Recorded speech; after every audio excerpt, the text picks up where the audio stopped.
All right, everyone, welcome back. The conversation surrounding JayZ is intensifying rapidly as label scrutiny keeps him in the spotlight.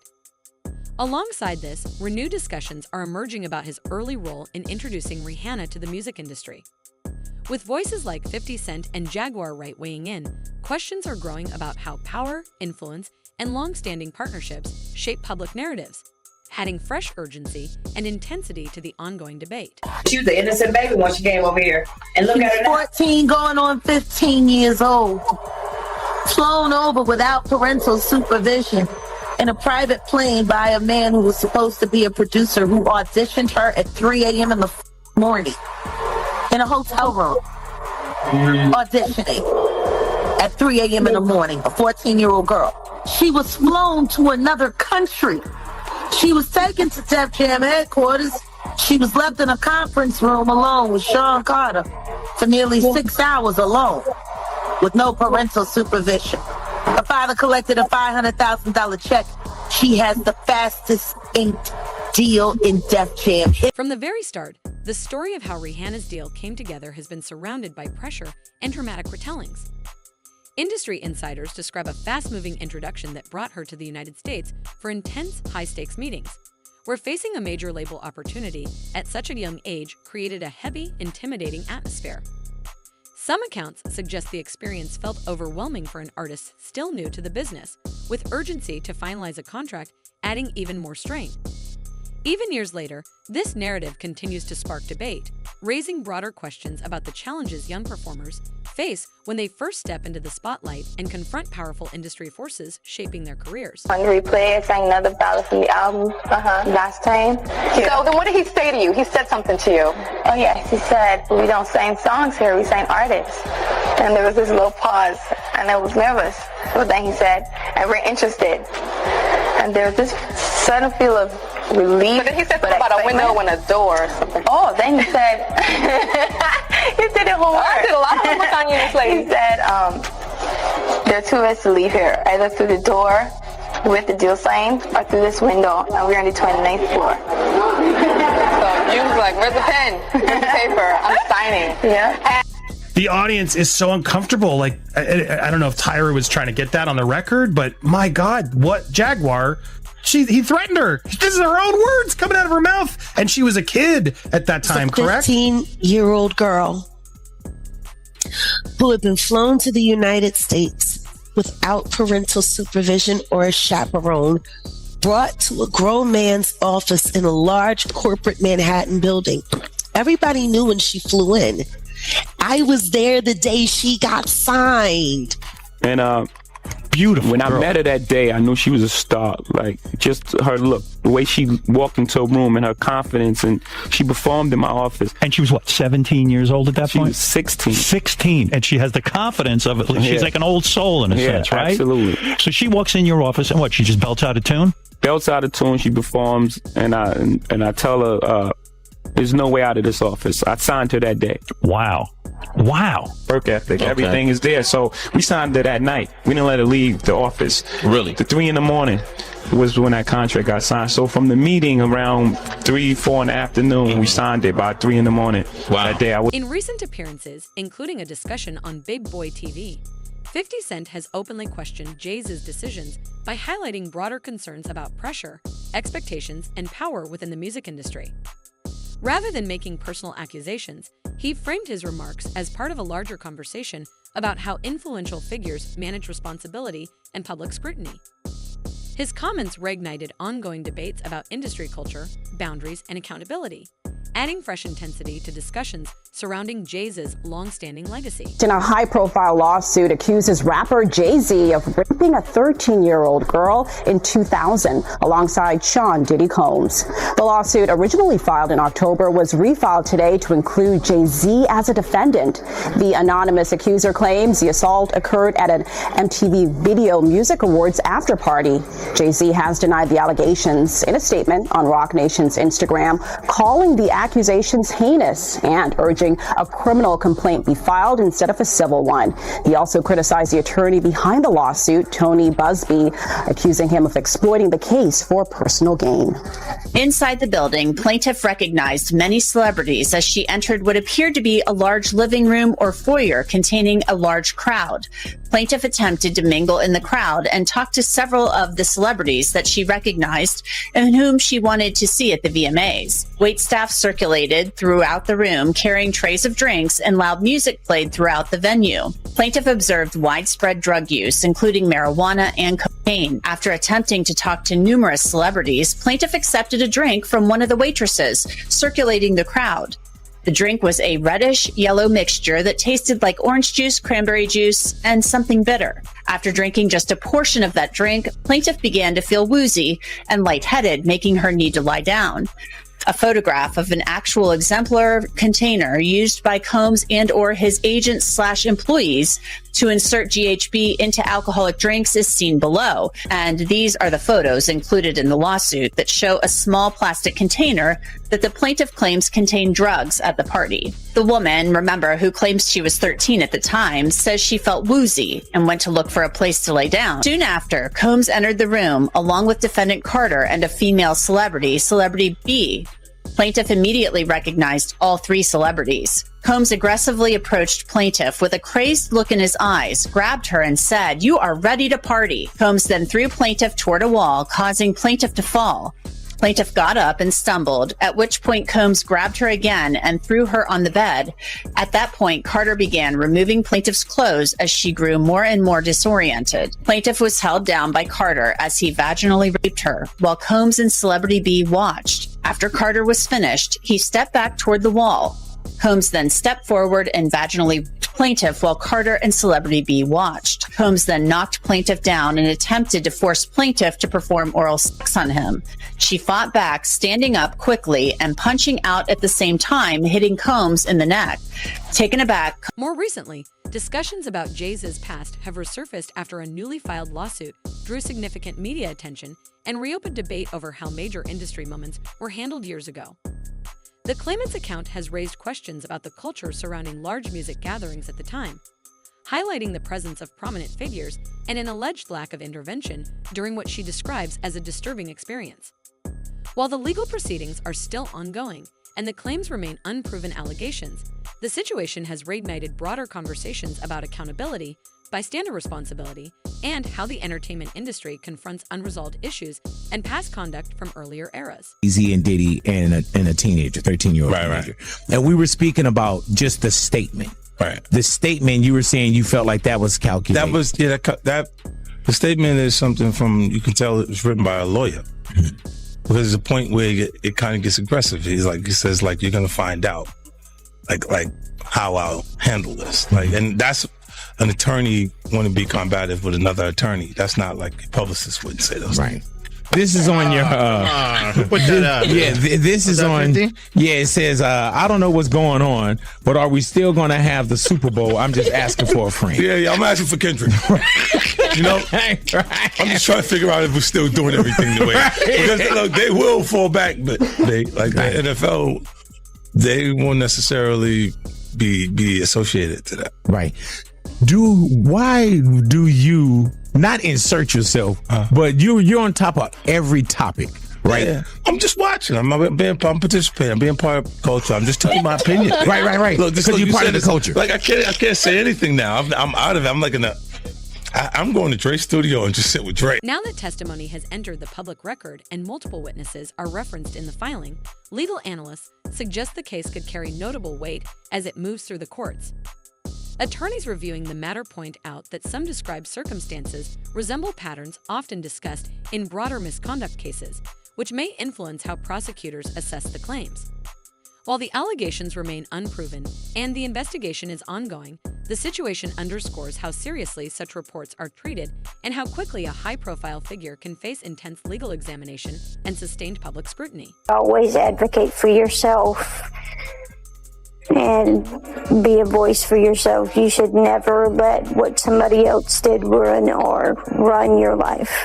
A 38-year-old mother from Alabama who has filed a lawsuit accusing Sean Diddy Combs and JayZ of raping her when she was 13 years old is speaking out to NBC News for the first time. She asked us not to reveal her identity. What made you want to come forward and talk today? Because I think that I've been quiet long enough about what I've been through, and it's been hard enough to be quiet. But it's a chapter of my life that I'd like to close. You weren't scared to be all alone? No, with having autism is like feeling like you live your life in a shatterproof juggle ball. The world's on fire. The fire is inside the ball with you, but there's no way for you to get out. In addition to having autism, the woman says she suffered a head injury. The night of the 2000s VMAs, she says a friend drove her from Rochester, New York to Manhattan, a more than 5-hour drive. Her attorney provided NBC News with the name of the friend who has since died. The woman says she spoke to Combs' limo driver who offered her a ride to an after party. I stumbled upon Diddy's driver who told me that I was exactly what Diddy was looking for. What did you think when he said that to you? I thought it meant that I was just pretty. She went to a White House, she says, where she spoke to musicians Benji Madden and his brother. I'm talking to Benji Madden about his tattoo because, you know, I have about his tattoo that's the Last Supper because I have a religious background. So it was just something to talk about. At the after party, she says she had a drink that made her feel woozy. Then she says Combs and Carter took turns raping her while a female celebrity watched. JayZ comes in and rapes me. He at that point I was fighting, trying to get away from him, and he put his hand over my mouth and told me to stop it, cut the After the alleged rape, she says she ran to a gas station where she called her father, who picked her up and drove her home. We rode home in silence. He didn't ask me what happened. He didn't ask me. Adding to the expanding discussion, Jaguar Wright has stepped forward, claiming the recent allegations renew concerns she says have followed JayZ for years. She referenced a past marked by complex and controversial moments, noting that more industry figures are now voicing their perspectives. Wright urged the public to closely observe how powerful individuals respond to criticism and legal pressure, emphasizing questions around accountability and influence. Her comments also highlight the challenges faced by those who choose to speak openly about difficult experiences, and how speaking out can carry serious professional and personal consequences within the entertainment industry. She could theoretically win if her testimony were especially compelling, but I think you put your finger on one of the real weaknesses, is that these allegations are ancient. One thing that leapt out to me is the allegations also include that there was a witness, yes, other than Diddy, who a female, another woman. Her testimony, and obviously she will be subpoenaed, could be crucial. I mean, if that testimony corroborated the plaintiff's claims, then that would be something that would really be a game changer. But the plaintiff alone, I think, is going to face some credibility issues, especially when you have JayZ. I mean, Diddy, the allegations are pretty widespread, but there haven't been similar allegations about JayZ. People at risk, often mentioned online, was JayZ, real name Sean Carter, who came up in the New York rap scene alongside Sean Combs. And just a few days ago, Texas attorney Tony Busby made it official. He filed an amended complaint on behalf of a Jane Doe who says that she was raped by Combs and Carter when she was just 13 years old, that this happened at a VMA's after party back in 2000. Now, the original complaint mentioned Celebrity A and Celebrity B, a man and woman, as being present for and even Celebrity A participating in the alleged assault. Well, now Celebrity A has been identified as JayZ, who has adamantly denied anything like that ever happening. He is very, very clear on that. In fact, he has accused Tony Busby of extortion, saying that Busby's attempts to get celebrities to pay out huge sums of money in exchange for not being named in civil lawsuits with what he claims are false allegations amounts to blackmail. In fact, JayZ is believed to be the John Doe who just recently filed a lawsuit against Tony Busby anonymously, claiming extortion and intentional infliction of emotion. From an insider's perspective, JayZ and Diddy are known to operate under constant pressure, and Big Homie CCE, a former bodyguard to major figures, suggested moments like this can create powerful ripple effects. He pointed to recent tension involving Jay Fox as an example of how quickly situations escalate once public discussion begins about influential individuals. His remarks underscored how rapidly attention can shift and how unstable the entertainment landscape becomes when speculation, reputation, and long-standing industry dynamics collide under intense public scrutiny. He has now had an official lawsuit. It's everywhere. It's now being talked about louder than ever. I guess, does that give you some peace to know that people are finally really questioning this man? It's emboldening me. I spoke on Piers Morgan. I said that I had 3 victims that I've been working with, victims of the Carters, that were ready to come forward.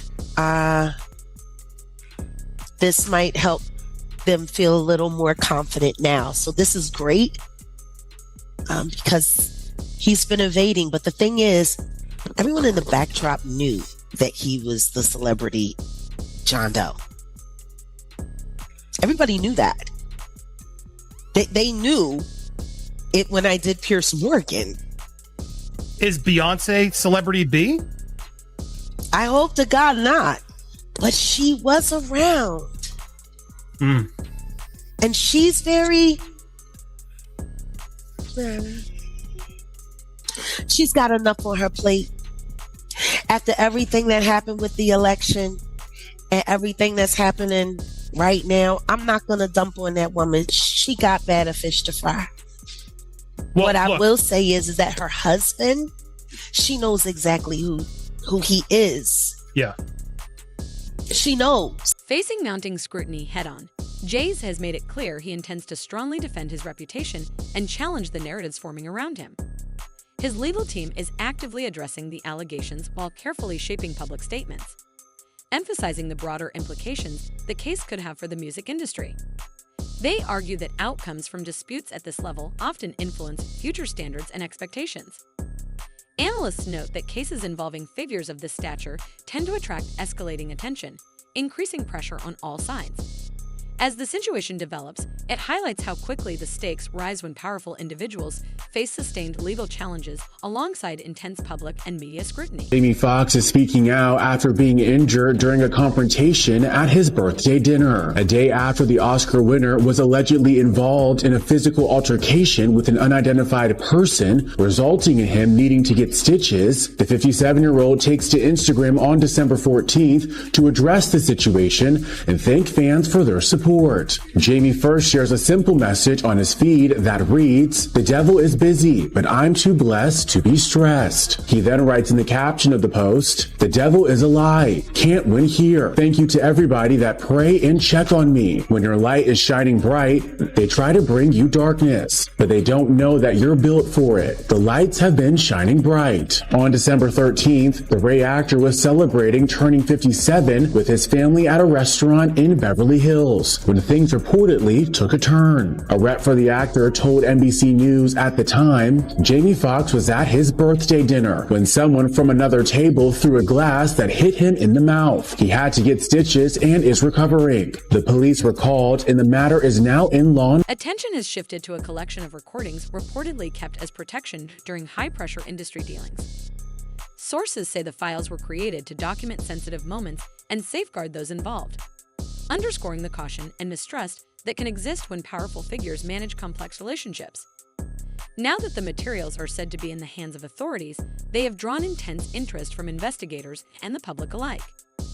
Their emergence places everyone connected under heightened scrutiny and accelerates wider conversations about accountability, trust, leverage, and the risks inherent in operating at the highest levels of the entertainment business today worldwide. Going after not only the attorney who filed the rape lawsuit against him and Diddy, that would be Tony Busby, the attorney, but also the accuser. And he has filed a new motion this morning, which we're going to get to in a moment, but basically he wants to level the playing field with the accuser. But first, we got to start with this response that JayZ had to the allegation. Catch you up real quick if you hadn't heard, but a woman who had filed a lawsuit against Diddy back in October, alleging that he had raped her at a VMA after party in the year 2000, when she was only 13 years old. Right. Remember, this is when she allegedly was given a drink. She felt woozy, and there was Diddy, and there was a male celebrity who was unnamed at the time, and also a female celebrity. Well, that unnamed celebrity is now named. She refiled the lawsuit on Sunday.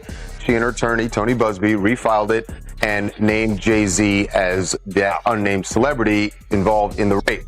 JayZ's response is extraordinary in that, look, we've seen all these lawsuits against Diddy, dozens of them now at this point, and frequently his response has been to deny it, but to say nothing else. JayZ went way more than just denying it. He did do that, but then went directly after the attorney. Part of his statement said, "My lawyer received a blackmail attempt from a lawyer named Tony Busby. It made me want to expose you, Tony Busby, for the fraud you are in a very public fashion. So no, I will not give you one red penny." This lawyer, who I have done a bit of research on, seems to have a pattern of these types of theatrics. You claim to be a Marine? Marines are known for their valor. You have neither honor nor dignity. The New York Times contacted me to ask for my response to rapper JayZ's allegations that I tried to extort and blackmail him. My response is pretty straightforward. No one has made any threats. JayZ's assertions are bogus and laughable. Instead, our firm sent a standard demand letter seeking a mediation on behalf of a woman who alleges JayZ sexually assaulted her as a minor. The letter was vetted and approved by our client, whose preference was to attempt resolution short of filing a lawsuit. This approach is common in these types of cases. What you're seeing played out now is a coordinated and desperate effort to focus the public's attention on me personally to avoid attention on the allegations being made by my clients. This effort has included harassing my family and colleagues and even offering former clients money to sue me, which is illegal. When an alleged perpetrator behaves in this manner, wildly asserting that a basic demand letter is extortion and aggressively using the media to attack the opposing lawyer while at the same time ignoring the allegations being made by the alleged victim, it reminds me of a famous line from Shakespeare: "The lady doth protest too much, methinks." We intend to address all of these issues with the court in due course. Let me be clear, we will not be bullied or intimidated by these. Tony Busby, the attorney representing the plaintiffs, has publicly framed the case as only the opening phase of a much larger legal process. He stated that additional individuals are prepared to come forward, pointing to the broad and interconnected networks surrounding high-profile figures like JayZ and Diddy across entertainment, sports, business, and political circles. According to Busby, as the proceedings advance, the consequences could stretch well beyond a single lawsuit, underscoring the immense influence, scrutiny, and responsibility tied to operating at the highest levels of multiple industries simultaneously. Allegations, right? Are you expected to eventually turn those things over, or well, that's what we're going to head over to do now. So we have a hearing now to determine what we're going to do in terms of what documents we'll have to turn over and what documents we do not have. So why were you in court today? Just to give testimony to the grand jury. He was subpoenaed by the court. So as we all know, if you don't answer a subpoena, the marshals will come to your house as they came to his house and they will bring you here. So that's why we're here today.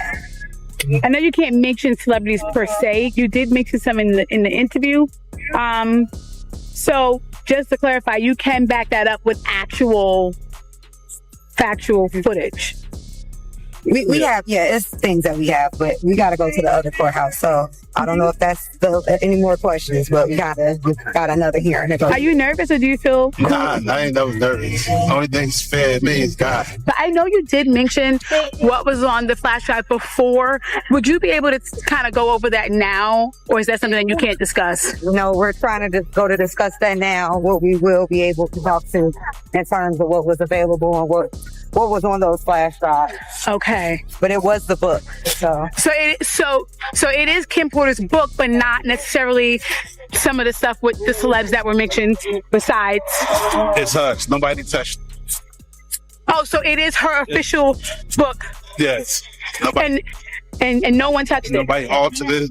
So it's not the copy that the gentleman said that he was selling before. No. No. It's two different copies. That one was edited. As additional accounts surface and new developments emerge, pressure on high-profile figures continues to mount, creating an atmosphere of intense scrutiny and growing calls for accountability.